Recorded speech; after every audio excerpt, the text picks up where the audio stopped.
Right now, look, it's my absolute pleasure to introduce.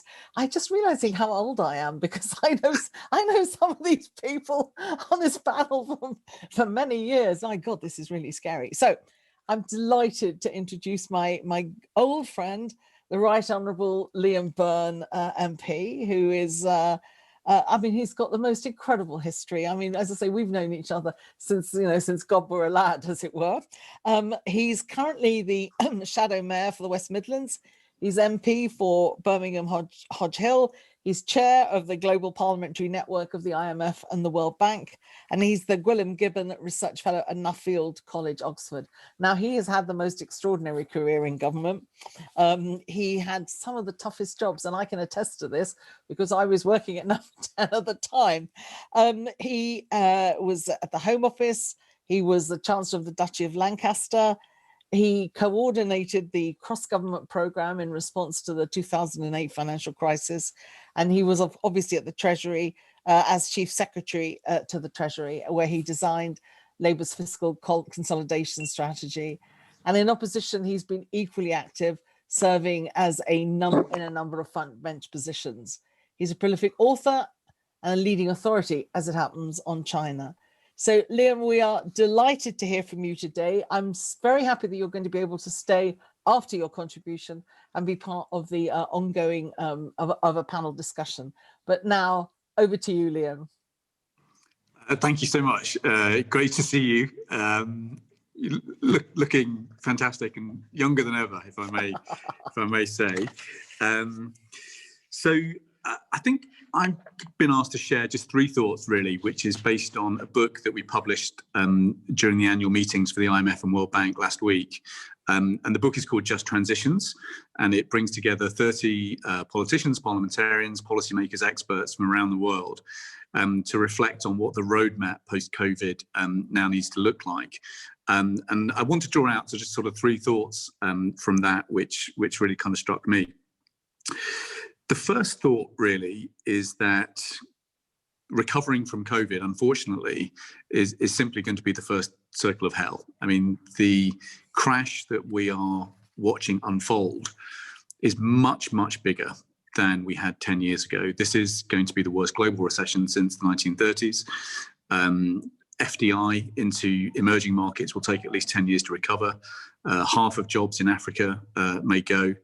Many countries are seeing many fewer hours worked now than after the last financial crash. So this really is a very significant moment. I mean, for a long time, we've talked about being in an era of change. This is now very much a change of era. But recovering from COVID is first base, because what the book tries to set out are what I've called the three rises that we now need to think about. So the rise in temperature, the rise in technology, and the rise in trade wars. And these will shape, no matter who wins the American elections, these will shape much of our world. So if you think about the rise in temperature, 140 million people may need to migrate because of rising temperatures by 2030. Just to put that in context, that's 3 times the level of migration that we've had since 2005. And we know how hard that has been for politicians to manage. Second, what we've called the fourth industrial revolution, that's now going to accelerate. Automation is definitely going to get faster now. That is going to affect about 1.4 billion of the world's 3.5 billion jobs. Here in Birmingham, where I'm speaking to you from, we think about 100 to 200,000 people may lose their jobs due to automation. What are they going to do? How are they going to work? What are their livelihoods going to look like in the years to come? And then third, on trade conflicts, if Biden wins, there may be a bit of a rapprochement with China, but the truth is that the global trade system is broken, and that is affecting the diffusion of technology now. And so that will be a challenge for us too. Here, it may mean, worst case scenario, a no deal Brexit, or certainly a suboptimal Brexit. So, for all of those reasons, we're in for a really difficult decade. Now, the second point then is how the hell we navigate through this. And what was really striking is that in the book is that we've tried to kind of put together what has been widely talked about, this concept of a new social contract. The argument I suppose I make is that the discussion on the new social contract needs to move from poetry to prose. We actually need to start writing down what the hell it means. What are the rights? How do we actually make a reality of the Sustainable Development Goals and the Paris climate commitments in a way that makes sense in cities here like Birmingham? There will be new things that we have to wire in, crucially, welfare systems that help people retrain and retrain and retrain again. Good health systems that combat chronic health problems, like pandemics. So actually the rights of citizens in the 21st century need updating. Crucially, however, we've got to figure out how to pay for them. Contracts have to be paid for. And therefore, there will need to be a new debate on tax. I argue elsewhere that the progress will require action on the 3 C's: carpetbaggers, carbon, and capital. We have to clamp down on tax avoidance in new ways. We have to start, if not taxing wealth, then taxing the wealthy and in crucially capital gains. And the world has got to start setting a proper carbon price at nearer $55 than where it is today. All of those things are important for us in the UK.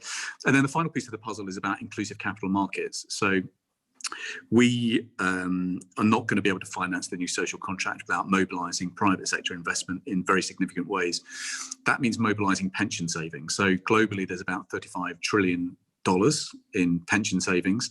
We've just hit an interesting milestone in the UK. We've now got 12 million pension savers because also enrolment has fully rolled out. We've just finished modelling what that means for people's holding of equity. So at peak, we think that people will now own maybe £72,000 worth of equities. At the moment, it's impossible for workers to invest those pension savings in companies that aren't holding down wages, dodging their taxes, and killing the planet. So there is going to be a really important set of changes to capital markets, so that actually capital markets and long-term savings are unlocked to invest in virtuous things like new businesses, new technologies, and new infrastructure too. So there is a lot to navigate. It means that good people in public life are going to be more important than ever before. And crucially, I think, and this is my last point really, we've got to think much harder about the framework of rights and responsibilities to each other and to the planet. Because unless we start writing down much more clearly what we want by way of outcomes and how we are going to pay for it, then frankly, I don't think there's going to be a lot of progress over the next 2 to 3 years. And the truth is that some states will not survive those pressures. You're seeing separatist pressures now in about 70 to 80 countries. Those pressures are only going to grow more pronounced. So unless we find new ways of reinventing the art of cooperation, then frankly, we're in for a pretty difficult ride over the next 10 years. Nisa, I'll stop there. Hope that's a good Absolutely. way to get things going. My goodness me, talk about expanding the conversation. I mean, it just does occur to me, Liam, can you point the people involved in the conference and the people who are going to be listening to it subsequently, where should we go to get some of this information? Where are these macro discussions, which are, you're right, absolutely critical? Where are they taking place so that people can inform themselves?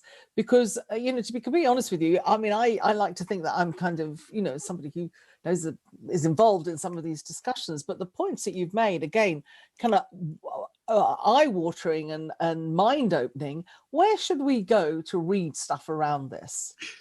Yeah, I have the same frustration. And basically, I was finding that I couldn't get these arguments together. And so we decided to just take our own initiative. And so the Global Parliamentary Network on the IMF and the World Bank brings together about 1,000 parliamentarians from around the world. The website is parlnet.org. And what I did last week is basically launch a new digital platform that we've just built for the network. And we published this book. So all the essays in the book are on the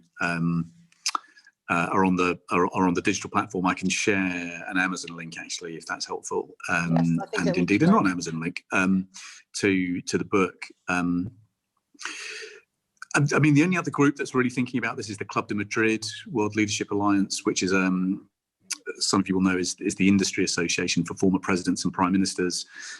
So they have their annual summit, which is just ahead of the G20 in November. They're doing some really interesting work with Free E-Burt Stiftung in New York on what the new social contract would look like. I'm sort of quite involved in that. But those are the two international, so, our own parliamentary network on the IMF and World Bank is one network, Club de Madrid is the other network. We publish a bit more than they do because of the coalition they've got to manage.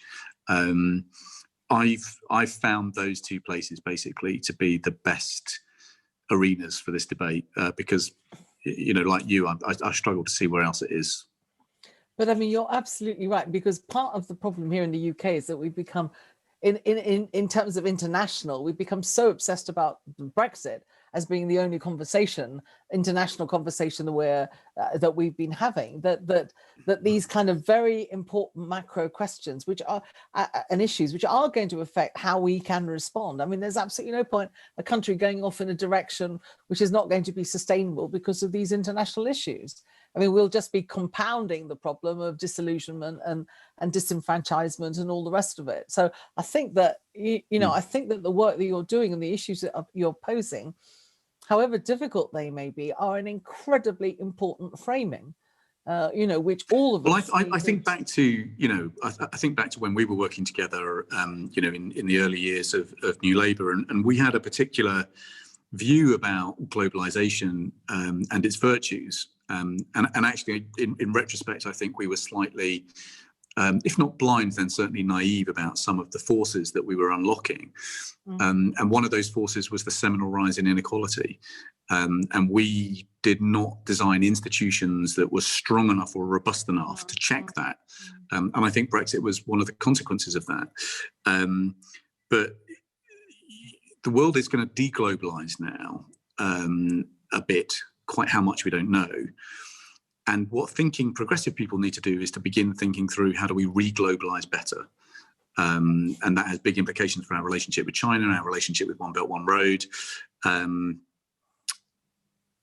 how we work together internationally around making this social contract work. So this kind of combination of a new social contract at home, a new global compact abroad, those are going to be the parameters, I think, for how progressive people work together internationally.